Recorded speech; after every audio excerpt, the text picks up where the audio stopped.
Welcome to Highway Horror Stories. You've tuned in to Tales of the Highway's Haunts. The Toll of Hatcher's Run. Good evening, Senior Williams. It's an honor to be on the program. My name is Samuel, and for 15 years I worked as a paramedic in the rural counties of Central Virginia. I've seen things on those back roads. Things that make you understand why our ancestors were afraid of the dark. What I want to talk about tonight, though, isn't something I saw in a patient's eyes. It's something I saw on the road itself, on a stretch of asphalt that holds on to its ghost tighter than any grave. My personal tragedy, the one that defines me, happened on a bridge over Hatcher's Run. It's a simple two-lane concrete span on Route 29, the kind you'd drive over 1,000 times without a second thought. But on a Tuesday night in October 9 years ago, a dense, wet fog rolled in from the creek bed, thick as cotton batting. It was around 11:30 p.m. A group of kids from the local high school, packed into a single sedan after a football game, hit a patch of black ice hidden by the mist. They went into a spin. The resulting pileup involved 3 other vehicles. I was on the first ambulance to arrive. The scene was biblical. The air was cold and heavy with the smell of gasoline and burnt rubber, a metallic tang of blood cutting through the damp fog. Twisted metal groaned under the strobing red and blue lights. We worked for 2 hours in that chaos, a frantic ballet of extrication and triage. In the back of that first sedan, pinned in the wreckage, was a girl named Clara. She was 17. I remember her because she was conscious when I got to her. Her eyes were wide, lucid, staring right at me. She wasn't crying or screaming, she was just watching me, her hand weakly clutching a silver locket. The jaws of life were working on the other side of the car, but I knew we were losing time. I held her hand and told her to hang on, that help was coming. A lie. She died before we could get her free, her eyes never leaving my face. The light just went out. We lost 4 people on that bridge, but it was Clara's face I saw in my sleep. The town mourned. It was a wound that never really healed. Everyone knew those kids. For me, it was the beginning of the end of my career. I started drinking more. My hands would tremble on routine calls. Every time I drove through fog, the scent of gasoline would fill my head and I'd see her eyes. I quit a year later and took a job managing inventory at a warehouse an hour away. Anything to get off the road. The story I'm telling you happened on the 5th anniversary of the crash. I was driving home late from work. It had been a long shift and I was exhausted, my bones aching with a weariness that had nothing to do with labor and everything to do with memory. As I turned onto the stretch of Route 29 leading to Hatcher's Run, the fog was there waiting for me. It wasn't just a patch, it was a wall. A silent white ocean that swallowed the asphalt 100 feet ahead of my truck. My knuckles went white on the steering wheel. My heart began a slow, heavy drumbeat against my ribs. Just a coincidence, it's a low-lying area, it's just weather. I slowed the truck to a crawl, maybe 15 miles an hour, my headlights diffusing into a useless, milky glow. The silence was the worst part. The engine's hum seemed muffled, the world outside the cab erased. There were no crickets, no wind, just the soft hiss of my tires on the wet pavement. I felt it then, a prickling on my arms, the kind of static charge you feel before a lightning strike. A sense of being watched not by a person but by the night itself. My thoughts drifted back to that night, the shriek of metal, the coldness of Clara's hand, the way her locket felt pressed into my palm. I shook my head, trying to clear it. Don't do this to yourself, Sam. It's over. That's when I saw the first flicker of movement at the edge of the fog. It was a shape, tall and thin, standing just off the shoulder, right before the bridge's guardrail began. I eased my foot onto the brake, the truck slowing to a near stop. It was a person. My first thought was a stranded motorist, but they were just standing there, motionless. As I got closer, my headlights caught more detail. It was a woman, or at least shaped like one. She was wearing a simple pale dress that seemed to absorb the light. Her head was bald, long dark hair obscuring her face, and her shoulders were shaking with what looked like sobs. But there was no sound. Not a single whimper. The air in my truck suddenly felt frigid. The heater was blasting, but I could see my breath. A cold dread, sharp and acidic, flooded my stomach. This wasn't right. Every instinct I had from my years as a paramedic screamed at me. You don't just stand on a foggy bridge in the middle of the night. I should have rolled down the window, shouted to her, asked if she needed help. But I couldn't. My hand was frozen on the wheel. My throat was clamped shut. All I could do was stare as my truck crept past her. Her head remained bowed. She never looked up. But as my cab passed her, a smell filled the air, thick and cloying. It wasn't gasoline this time. It was the sweet, sickly scent of funeral flowers, lilies specifically. The smell was so strong it was like a physical presence in the truck with me. I gagged, my eyes watering.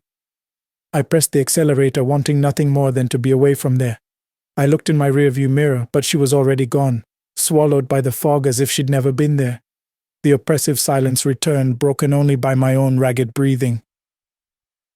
I thought that was it. A hallucination brought on by fatigue and a traumatic anniversary. I tried to rationalize it, my mind scrambling for a logical foothold. But as I reached the middle of the bridge, the exact spot where the sedan had been, my truck's radio, which had been off, crackled to life. It wasn't music. It was just static, but within the static I could hear something else, a faint rhythmic sound, click, click, click. It was the sound of a cooling engine block after a crash. My blood ran cold. Then, through the static, a voice.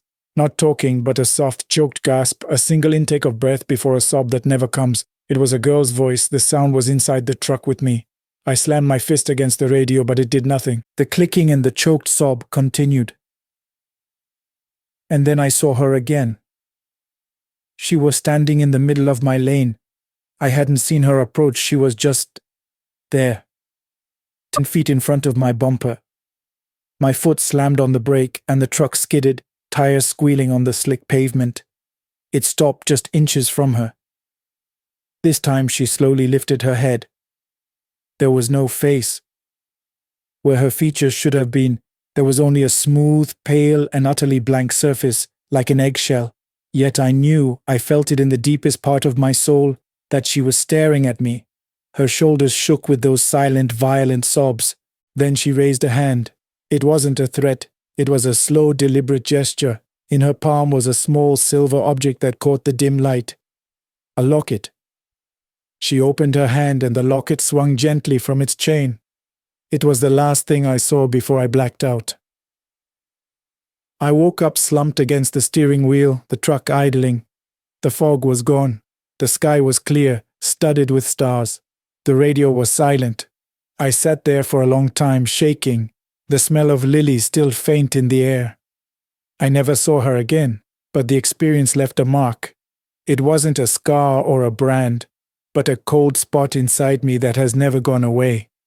I don't believe she was there to harm me. I think she was just showing me that some tragedies create an echo and some places never let you forget the price that was paid on their asphalt. That was my story. Let's keep listening. What the dust remembers. Hello, Senor Williams. My name is Arthur, and I'm a geologist. I spend most of my time in places people have forgotten, reading the history of the land in layers of rock. But a few years ago, in the Chihuahuan desert of West Texas, I learned that it's not just the rock that has a memory. Sometimes the dust does too. The company I was working for had me surveying a stretch of land out past Marathon, heading toward the Big Bend region. It's a harsh, beautiful country. The sky is immense, and the silence is so profound it feels like a pressure in your ears. The sun beats down with a physical weight. I was based in a dusty, half-dead town, a collection of crumbling adobe and rusted tin roofs. The real target of my survey, though, was about 20 miles further down a cracked two-lane highway, a ghost town called Ocotillo, which had been a thriving mercury mining community back in the 30s. The town I was staying in had a story about Ocotillo. In 1938, a section of the main mine shaft collapsed. It wasn't a massive cave-in, but it was unstable. It trapped a crew of 17 men. The problem was the cinnabar, the mercury ore. The rescue was slow and dangerous, hampered by the risk of more collapses and the toxic fumes. It took them 4 days to reach the men. By then, it was too late. All 17 had suffocated. The mine was declared unstable and sealed for good. Without the mine, the town died.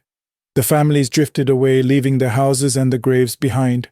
The whole community just evaporated. Driving out to Ocotillo each day was an experience.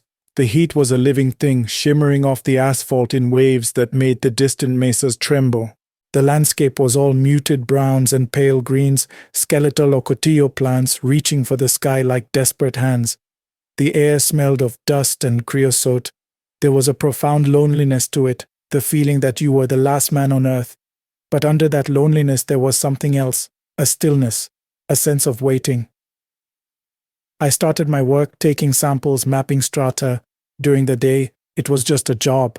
Hot, tedious work. But as the sun began to dip, painting the sky in violent shades of orange and purple, the ruins of Ocotillo would take on a different character. The wind would whisper through the empty door frames of the miners' shacks. Shadows stretched and twisted into unsettling shapes. I always felt an urge to pack up and leave before true dark set in. A primal feeling of being watched by the vacant windows. One afternoon, near the sealed entrance of the old mine, my boot kicked something in the dirt. It was a tin lunchbox, rusted but intact. The clasp was frozen shut. I spent a few minutes working it with my rock hammer, and it finally popped open. Inside, nestled in the dust, was a tarnished silver picture frame holding a faded photograph of a woman and two small children. On the back, scratched into the metal, was the name Hector. I felt a sudden, intense chill despite the 100-degree heat. I wasn't just holding an object, I was holding the last thing one of those 17 men had ever touched. A final connection to a world he never returned to. I shouldn't have, but I took it. It felt important. That night, things started to get strange. I was in my motel room, the only one in town, a miserable little place with a wheezing air conditioner. I had the lunchbox on the desk. Around 2 a.m., I was jolted awake by a noise, a soft rhythmic scraping sound coming from outside my door. Scrape, drag, like someone was dragging a heavy bag of rocks down the concrete walkway. My heart pounded. The town was deserted after dark. I crept to the window and peered through the dusty blinds. There was nothing there. The empty street was bathed in the cold white light of a single street lamp. The sound stopped. I told myself it was an animal, a stray dog maybe, but the sound had been too heavy, too deliberate. The next day, the feeling of being watched at the ruins was more intense than ever. I kept glancing over my shoulder, expecting to see someone standing there. The silence felt different too. It wasn't empty anymore. It felt occupied. That afternoon, as I was packing my gear, a sudden gust of wind kicked up. It wasn't a normal wind. It was a hot, swirling vortex of dust that formed right in the center of the main street. A dust devil. But this one didn't move. It just spun in place, getting thicker and taller until it was the shape of a man. It held the form for maybe 3 seconds, a tall, slender figure of pure dust, before collapsing back into nothing. I drove back to the motel with my hands shaking, my mind reeling. I was dehydrated, I told myself. The heat was getting to me, I was seeing things. That night the scraping sound returned. Scrape, drag. This time it was accompanied by a smell, a thick, earthy odor like damp soil and something metallic like old pennies. It seeped under the door, filling the small room. I didn't look out the window this time. I sat on the edge of the bed, rigid with fear, listening as the sound slowly faded into the distance. The climax came on my last day. I'd finished my survey and was packing up for the final time. The sky had been clear all day, but on the horizon, a strange dark cloud was building. It was the color of rust. The wind picked up, howling now, whipping sand and grit into the air. A full-blown dust storm was rolling in. I threw my gear in the truck and started driving, desperate to outrun it. But it was too fast. It hit the highway like a tidal wave, a churning wall of red dust that plunged the world into a suffocating, twilight gloom. Visibility dropped to 0. I slowed to a crawl, my headlights cutting feeble beams into the swirling chaos. The wind buffeted the truck and the sound was a deafening roar. And through the roar, I saw them. They were walking on the shoulder of the road, a long line of them, figures barely visible through the thick haze of dust. At first I thought they were other people caught in the storm, but as I got closer, the details became horrifyingly clear. They were men, dressed in the tattered work clothes of a bygone era. Their faces and bodies were caked in the same red dust that filled the air, making them look like statues slowly walking. They carried pickaxes and shovels, and some held the old-fashioned tin lunchboxes. They walked with their heads down, their shoulders slumped, moving with a slow, shuffling gait. The sound of their boots on the gravel was the scraping sound I'd heard outside my room. There were 17 of them. They never looked at my truck. They didn't seem to know I was there. They just walked, their eyes fixed on the road ahead, heading back toward the dead town of Ocotillo. They were silent, lost in a memory, replaying their final journey home from a mind that had become their tomb. I drove past the last of them, my foot pressing the accelerator to the floor. I didn't look back. I just drove. Hours later, when I finally cleared the storm, I pulled over, my body trembling uncontrollably. On the passenger seat was the lunchbox. I opened it. The photo of the woman and her children stared up at me. I left it there on the side of the road in the clean desert air.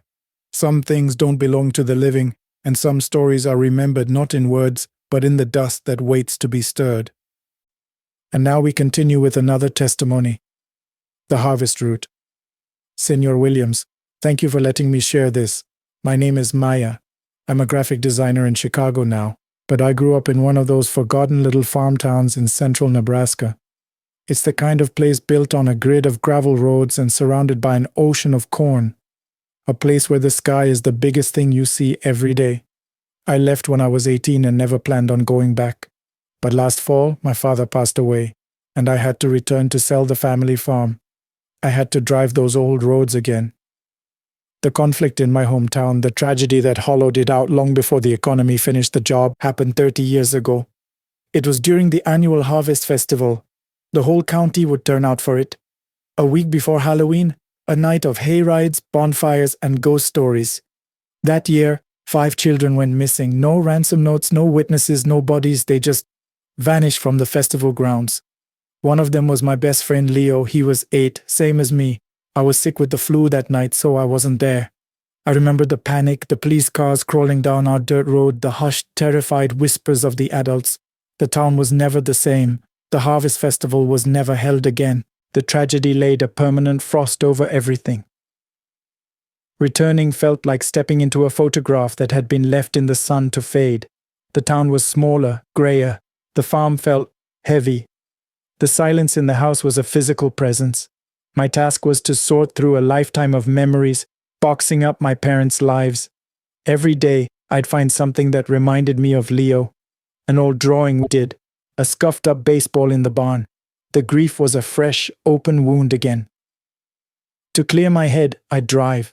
I'd take the old gravel roads that cut through the cornfields, roads with names like County Road G or Township 12. In late October, the corn is tall and dry, and a 10-foot-high wall on either side of the road. The stalks rustle in the wind, a constant sibilant whisper. It's hypnotic and deeply unsettling. You can't see anything beyond the first row of stalks. Anything could be in there. A few days into my stay, I started noticing things. Small, strange things. I'd be driving, and out of the corner of my eye, I'd see a flicker of movement in the corn. I'd slam on the brakes, look back, and see nothing but the swaying stalks. I chalked it up to deer or my own frayed nerves. Then one evening I was driving back to the farm just after sunset. The sky was a deep, bruised purple. As I passed a familiar section of cornfield bordering the old festival grounds, my headlights swept across something. A single red balloon tied to a cornstalk, bobbing gently in the breeze. There were no houses for miles. Who would leave a balloon out here? It was just wrong. The next night, in the same spot, there were 2 balloons. One red, one blue. I started to feel a creeping paranoia. The feeling of being watched intensified. The whispering of the corn began to sound less like the wind and more like voices, indistinct hushed whispers just on the edge of hearing. I started having intrusive thoughts, vivid flashes of Leo's face the last time I saw him, waving goodbye from his porch. I was sleeping poorly, waking up to the sound of what I thought was children's laughter on the wind, only to find the night silent when I was fully awake. The breaking point came a week before Halloween, the anniversary of the disappearances. I had found Leo's old baseball glove while cleaning out a closet. Holding it, the sense of loss was so overwhelming I had to get out of the house. I got in my car and just drove with no destination in mind, the glove on the passenger seat beside me. Night fell quickly. A thick, low-lying fog began to form, clinging to the cornfields. I was deep in the grid of gravel roads miles from anywhere when the car sputtered and died. The engine wouldn't turn over. The silence that fell was absolute. No crickets, no wind, just the ticking of the cooling engine. And the corn, standing silent in the fog on either side of me, a dark, impenetrable maze.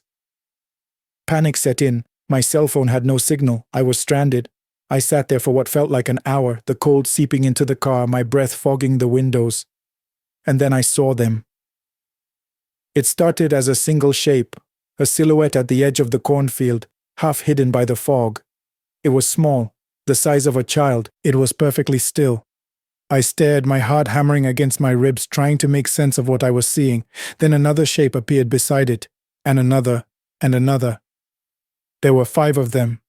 5 small, silent figures standing in a line at the edge of the corn, just beyond the reach of my headlights. They didn't move. They just stood there, their forms indistinct and blurry in the mist. They looked like children, but the stillness was wrong. Unnatural. Children fidget, they make noise. These figures were as silent and motionless as gravestones. I locked the doors, my hands shaking so badly I could barely work the latch. My mind screamed at me. It's a trick of the fog. It's just shadows. But I knew it wasn't. A cold, certain dread settled in my gut. They were watching me.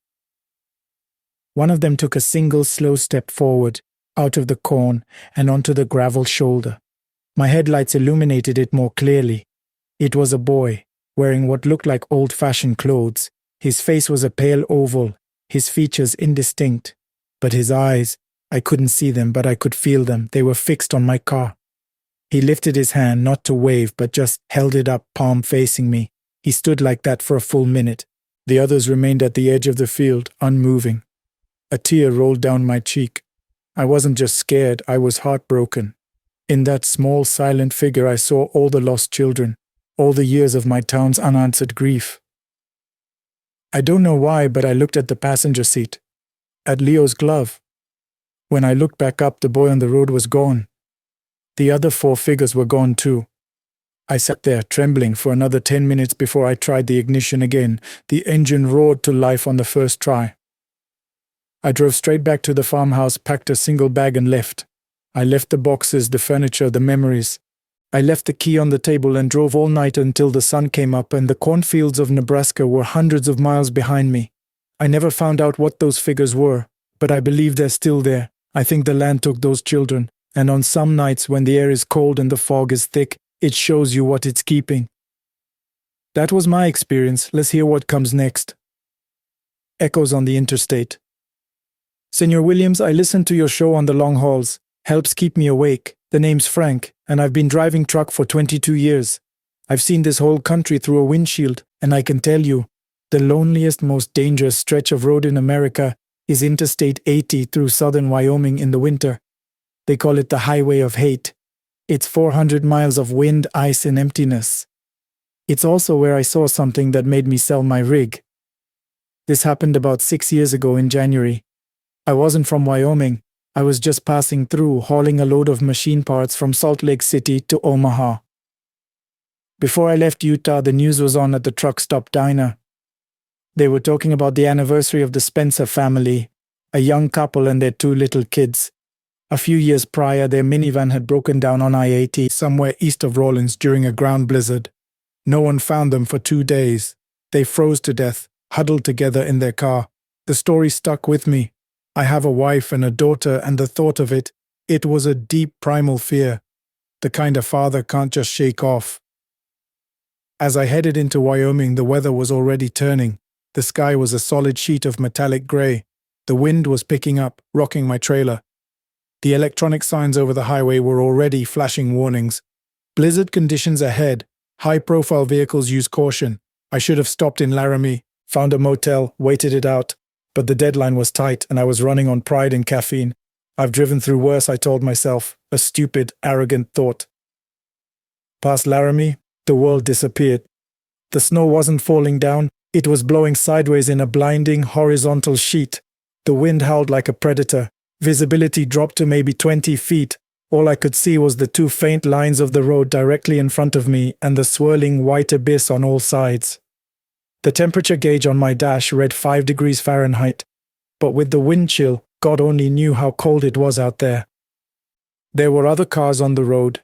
their tail lights appearing and disappearing like phantom embers in the storm. Then, fewer and fewer. Soon it was just me, alone. The monotony of the whiteout, the drone of the engine, the roar of the wind. It creates a kind of hypnosis. Your mind starts to play tricks on you. I kept thinking about the Spencer family. I could picture them in their minivan, the engine dead, the cold seeping in, the father trying to keep his family calm, the mother holding her children, singing to them. The thoughts were so vivid, so intrusive, it was like I was remembering it, not just imagining it. Then a new sign flashed through the snow. I-80 closed, all traffic must exit. But the exit was another 5 miles away. I was trapped. Protocol is to pull over to the shoulder and wait. I eased the massive truck to the side of the road, killed the engine to conserve fuel, and settled in. The silence that followed was terrifying. All I could hear was the wind screaming, trying to peel the paint from my cab. I sat there for 2 hours. The cold was relentless. It crept in through the seals, a physical, tangible thing. To save my main battery, I was only running the engine for 10 minutes every hour to blast the heater. It was during one of the silent cold periods that I saw it. About 50 yards ahead of me, half buried in a snowdrift on the shoulder, was a dark shape. A vehicle, looked like a minivan. It hadn't been there before, I was sure of it. But in a whiteout, your sense of distance and time gets distorted. Maybe I just hadn't noticed it. Then a light came on inside it. A soft, pale glow, like a dome light. It illuminated the interior just enough for me to see the silhouettes inside. A man in the driver's seat, a woman in the passenger seat, and 2 small shapes in the back. A family. My blood turned to ice. No, it can't be. I grabbed a powerful flashlight from my dash and pointed it at the van. The beam cut through the snow. The figures inside didn't move. They were perfectly still, just dark shapes against the faint interior light. They weren't panicked. They weren't trying to flag me down. They were just sitting there, waiting. My first thought, my duty as a human being, was to help. I pulled on my heaviest coat, ready to brave the storm. My hand was on the door handle when I saw the movement.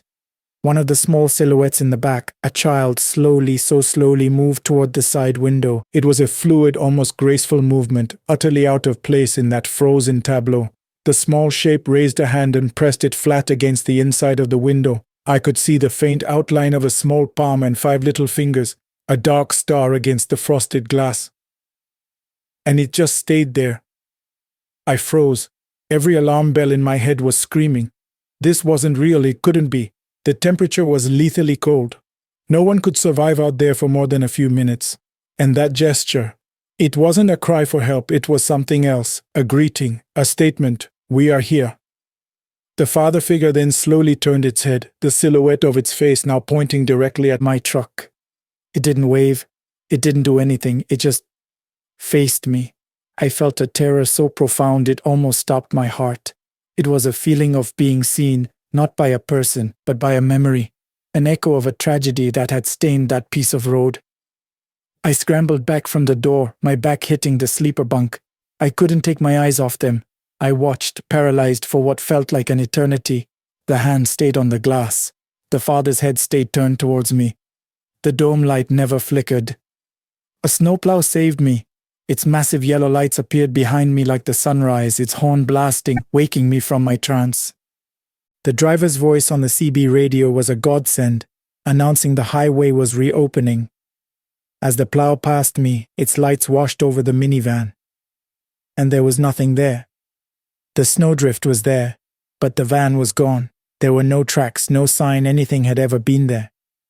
I followed that plow all the way to Cheyenne. I checked into a hotel, but I didn't sleep. I just sat in a chair and stared at the wall until morning. The next day I called my dispatcher, told him I was dropping the load and taking a bus home. I sold my truck a week later. I couldn't do it anymore. I couldn't sit in that cab alone in the dark without seeing that small hand pressed against a frozen window, a silent echo on a highway that never forgets its dead. This was my testimony, Senor Williams. Let's continue with the program. The Last Procession. Good evening, Senor Williams. My name is Julian, and I'm a photojournalist. I specialize in stories about vanishing cultures, the places and people being erased by the modern world. 2 years ago, I was working on a piece about the coastal erosion in southern Louisiana, down in the bayou.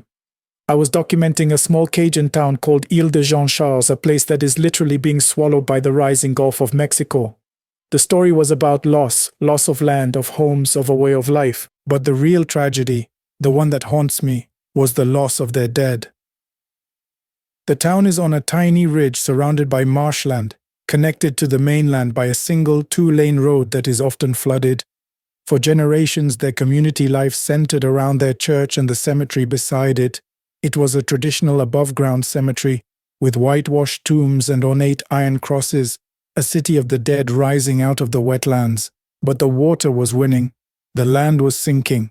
The salt water was killing the oak trees and cracking the tombs. The dead could no longer rest in peace. The state was relocating the remaining residents, but you can't relocate a cemetery full of your ancestors. The community was grieving for the living and the dead simultaneously. I spent a day there talking to the last few families. The air was thick and heavy, smelling of salt, decaying marsh grass, and diesel from the shrimp boats. It was oppressively humid. The people were stoic but heartbroken. An old woman named Elodie, her face a roadmap of wrinkles, told me the most chilling thing. I had asked her what would happen to the cemetery. She just looked out at the water, which was already lapping at the edge of the burial grounds, and said, "The dead need a dry place to rest, mon cher. When the water takes them, they have to walk." Her words hung in the air, not as a metaphor, but as a statement of fact. My story jumps around a bit, Sr. Williams, because the memory itself is fractured. Flashback, that afternoon. I'm walking through the cemetery with my camera.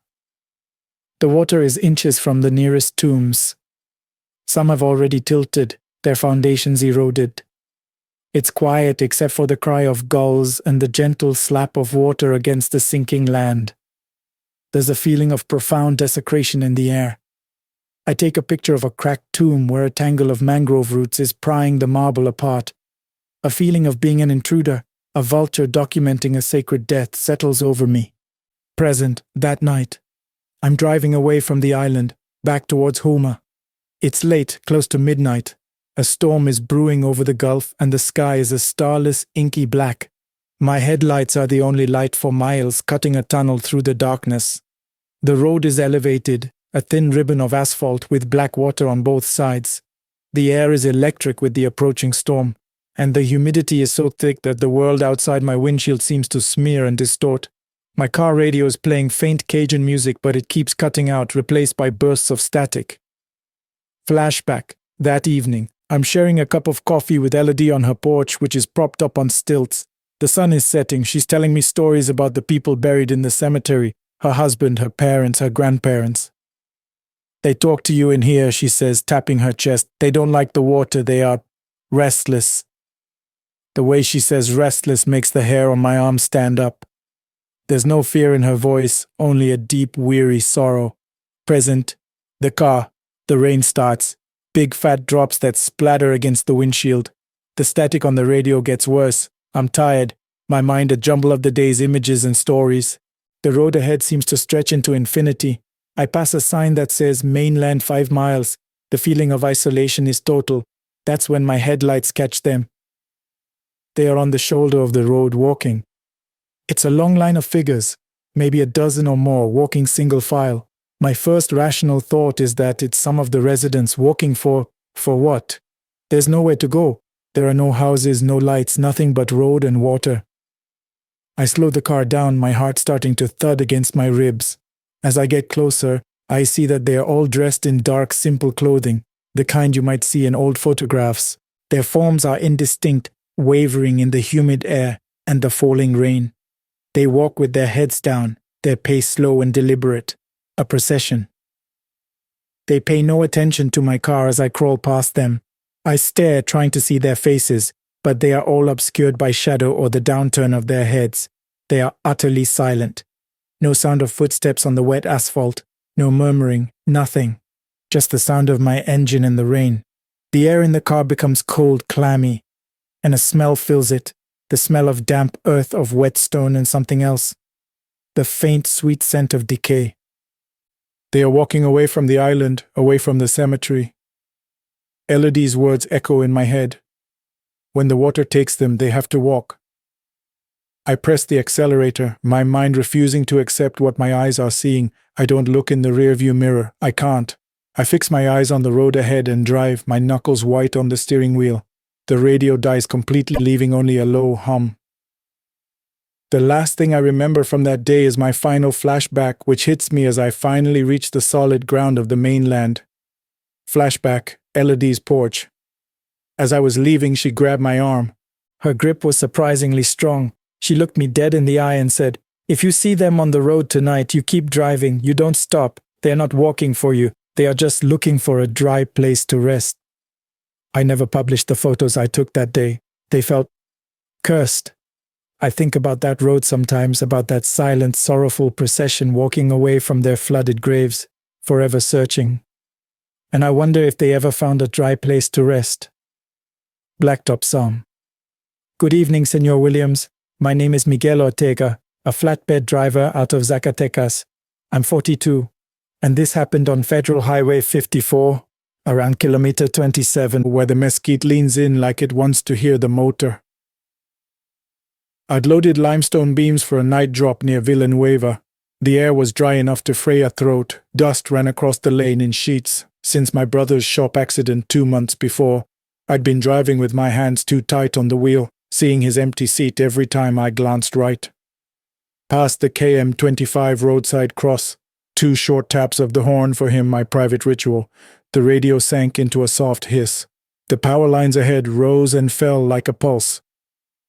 Then I found the 3 hazard triangles set in a careful line before the bend where the guardrail ends. No vehicle, no smoke. Just that metallic breath from the radio and a smell beneath the dust, wet copper, like a coin pressed to the tongue. I braked onto the shoulder, hazards ticking, grabbed the first triangle, the second. At the third, right at the kink, I saw a stain on the asphalt, dark as a question mark that forgot its answer. My fingertips came away cold, as if the road stole heat. The skid marks were wrong, not racing into the curve but spilling out of it, as if a vehicle had arrived from a place the highway doesn't reach. I walked the arc and aimed my light down into the arroyo.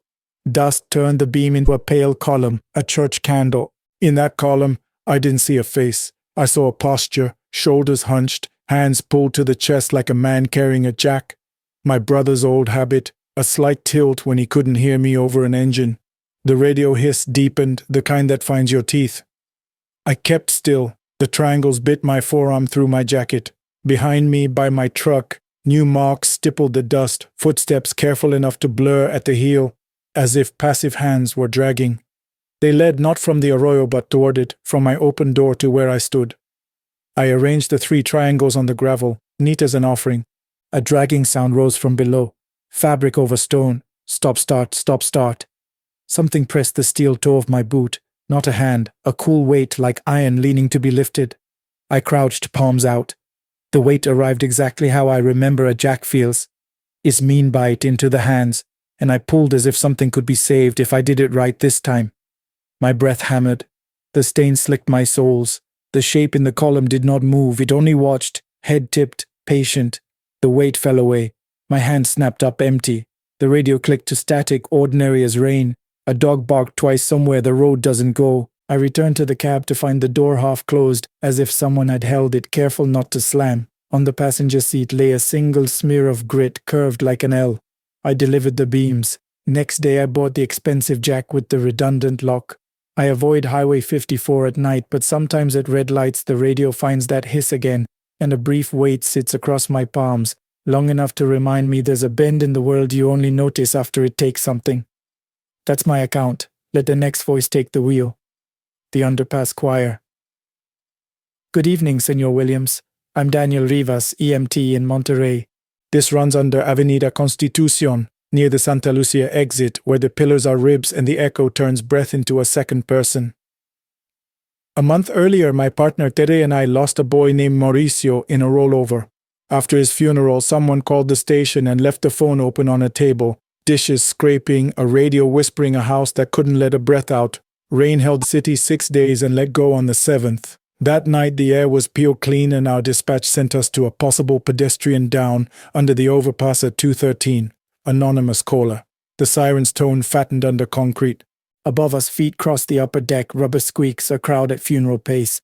Nobody at the pin. Instead, a neat run of collapsible cones, each nicked at the base like something had tested its teeth there. Wet cement, old urine, a faint exhaust that lived in the drains. The cabin light in our rig flicked on without the door. The gurney strap stood a fraction as if tugged by a draft that wasn't there. We followed the cones to their tidy triangle. In the center, a ring of oranges, navels out, not spilled but set.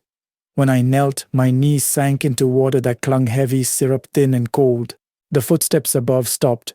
A new sound took their place. The soft sink of many people breathing through their noses, the hush that turns into music if you stand in it too long. A woman stepped from behind a pillar. She didn't talk. She placed her palm on concrete, then her forehead to her hand, and cried the kind of tears that move so easily they might be sweat. White nurse shoes, leather cracked. Another person joined her, then another. Soon each pillar had a forehead, a palm, a shoulder rising in small waves. Tear whispered, "Are we late?" The radio smelled like iodine. Somewhere in my mind, a boy's shoe scraped tile. I did what we do, announced myself, hand raised to show I was small and meant help. No one turned. The first woman's print darkened the pillar. When she moved her hand away, the stain crept up an inch on its own, as if the wall had learned and was repeating the gesture. I told myself it was runoff in shadow. The breath choir swelled and made a shape around my ribs. An orange touched my shoe. It hadn't rolled. It had inched.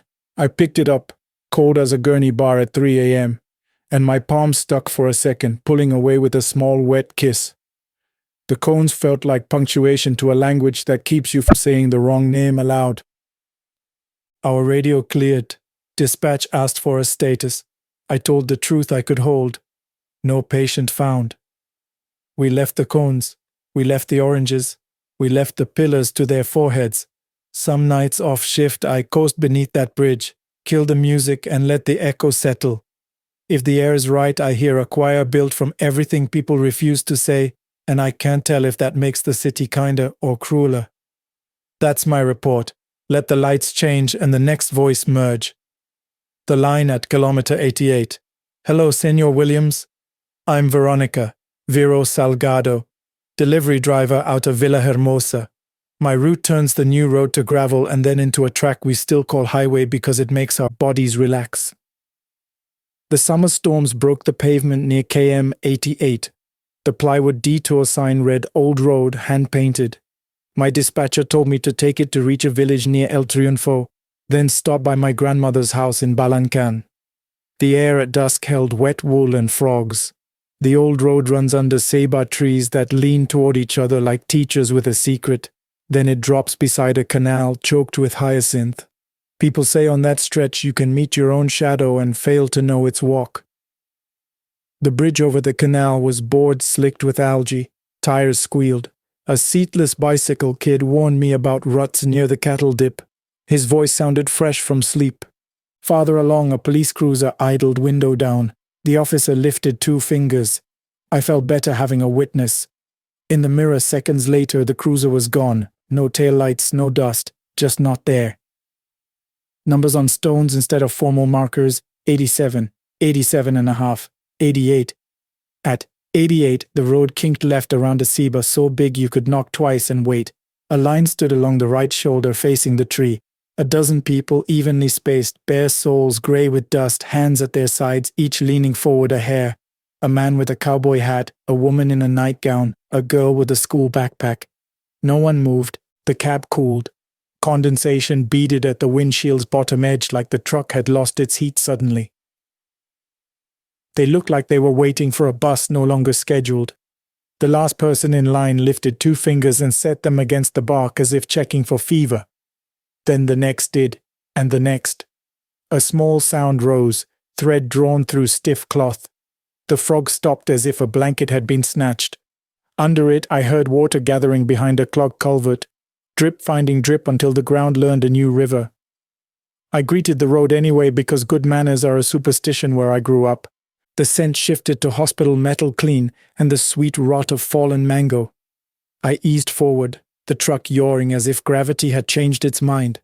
I should have struck the line. Instead, the box slid past them smoothly as if guided by a palm. The girl with the backpack flicked her eyes left at me, then back to the tree. Her ribbon trembled in air that didn't move. She pressed her fingers to the bark and a tear fell onto a buttress root and pooled with others a string of silver beads. After the bend, I stopped and checked my mirror. Where the girl had stood, there was only a small indentation in the mud and 2 dark prints at child height on the bark. The ribbon lay in a neat bow around nothing. My grandmother wasn't home. A neighbor said she'd left 2 days earlier to stay with her sister until the rains passed. "You didn't hear?" she asked, as if news ought to travel by smell. Next morning, crews reopened the new road. The canal jam had been cleared. A second hand added, "Do not pass," to the detour sign. I keep the pink ribbon tied around a stubby pencil in my cup holder. Sometimes it trembles when I pass standing water. Sometimes I think those people at KM88 aren't lost. They're holding the tree upright when the ground gives up its job. That's the path I took. Let's keep moving. The next voice is already out there in the beams. Ward quiet. "Good evening, Senor Williams. They call me Chava. I'm a night security guard at a private hospital off Lazaro Cardenas in Guadalajara. There's a frontage road curling behind the loading docks and past the morgue. That ribbon is where the building clears its throat." We'd had a run of small wrongness. Laundry bins found moved, the chapel door opening to nobody, the stretcher elevator arriving uncalled. The keypad on the morgue got replaced because it kept accepting a legitimate code at odd hours. The cameras never caught fingers. A neighborhood brownout had my supervisor asking for extra loops outside. Families get strange when the city goes dark. The dock lights buzzed and pulled beetles that thumped the lenses. Tires hissed through the dip where rain pools.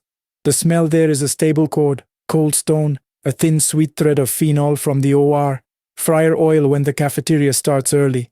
I count on that road to keep my mind from room 605 where my father died in late winter. Counting helps until you lose track and start from 1 again. After midnight, the power returned crisp, the yellow dock light turning clean white. In my rear view, I caught a man walking the frontage line. Patient gown, hospital socks, head forward, hands down, the posture of someone hauling a private weight. I rolled down, ready to help. The air cooled a degree with the engine off, the way it does when a freezer door opens. He stopped in the ankle-deep puddle. The ripples moved out and then stopped mid-ring, like the water had reconsidered its job. He pressed his palm to the dock wall and dipped his head, not praying, just resting the way a tired thing rests. The keypad near the morgue door beeped once without being touched. I should have called upstairs. I didn't. I took 1 step into the dip and found on the cement 3 faint outlines like folded sheets had been set there for a long while and then lifted. The edges curled a little in a breeze that never reached my face. The man moved into the strip of dark between the morgue and the oxygen cage. The one light doesn't seem to enter. He lifted his hand and tapped the cage. The gate thunked, not like metal hit, but like a sound replayed from a memory. I went for a wheelchair and left it at the edge of the dock. An ID bracelet floated up in the puddle, bumped a wheel twice like a small polite request. I didn't touch it. At 4, the compressors exhaled. The puddle sank an inch. The dock retreated a hand's breadth. The man stepped forward and I could see the pattern of little blue crosses on his gown. Somewhere inside, the stretcher elevator banged. In the brief resonance of that sound, he wasn't there. The chair was dry by dawn. The bracelet had gone. The morgue log showed no new entries. The keypad faceplate held a faint, clean oval, like a forehead might leave. When I passed that dip now, I let myself lose count and begin again. The building swallows sometimes. That road is the throat. That was my round. If you're still with me, there's one last fare to pick up. Processional mile. Good night, Senor Williams. I'm Mariela, a taxi driver in San Luis Potosi. The mile that unsettles me runs from the sanctuary of Guadalupe on Avenida Mexico to the old cemetery by the tracks. At night, it feels like the stones remember feet. A week before my night, I took my niece to a vigil. Candles loaded the air with beeswax. People left little shoes and handkerchiefs on the steps. My niece confessed that as a kid she thought processions left footprints you couldn't wash away, that shoes made of prayers wore roads thinner than time did. The night in question, nearly dawn, a man flagged me near the hospital. As close to the cemetery gate as you can, he said, but not to the gate. He sat directly behind me. The car smelled of night-blooming jasmine mixed with the burned sugar of a churro cart we'd passed. No radio, only old patches under my tires and the raised crosswalks tapping a rhythm. A police cruiser idled with lights off, the officer's arm draped out the window, hand lax as if the dark had filled it. Halfway down the mile, a small group walked in the lane. 8, maybe 10 in pairs, heads lowered, hands folded, steady pace. I signaled, eased around. No banners, no murmurs, just the soft sink of steps. As we passed, a dry hint of charcoal incense slipped into the car, mixed with iron-rich dust from the tracks. At the cemetery street, the passenger said, "Here." He paid, got out, and did not approach the gate. He stood by the wall, shoulder brushing stone, fingers set flat to it, head bowed. I circled once and parked under a tree. The group reached the corner and flowed behind the cemetery wall where the lane narrows. The sodium lamps made everything that tired yellow. I followed at idle, more pulled than driving. At the back wall there's a buckle in the pavement that lifts a tire then drops it, nasty for cyclists. The group crossed it without any visible adjustment. The last pair paused and set both hands to the wall. A tremor ran along the stone, so slight I would have doubted it if the paper banners back at the square hadn't lifted all at once, like the shiver had telegraphed through the mile. I killed my lights. The group dissolved around the next bend. I won't say vanished. It was more like steam deciding it was done. Later at home, I put my keys on the table and realized my palms smelled faintly of ash, though I hadn't touched a match. The next morning, my brother called to say he didn't want to fight about our mother's house anymore. We met by the sanctuary steps. While I waited, I watched a woman touch the bronze doors with 2 fingers and then her lips. The officer's cruiser rolled past, lights still off, the same limp hand in the same square of air, as if time kept its own procession. People tell me there are no processions scheduled at that hour. The priest says the doors lock by 11. The cemetery caretaker says the walking he hears behind the wall must be cats. Most nights I drive fares who only want to get home. On thinner nights I take that mile at the speed of prayer. At the buckle the taxi lifts and settles like a boat, and for a few yards I can feel the old footprints carry the car. And that's where I'll stop, Senor Williams, the meter still running somewhere, the road still making room for the next voice.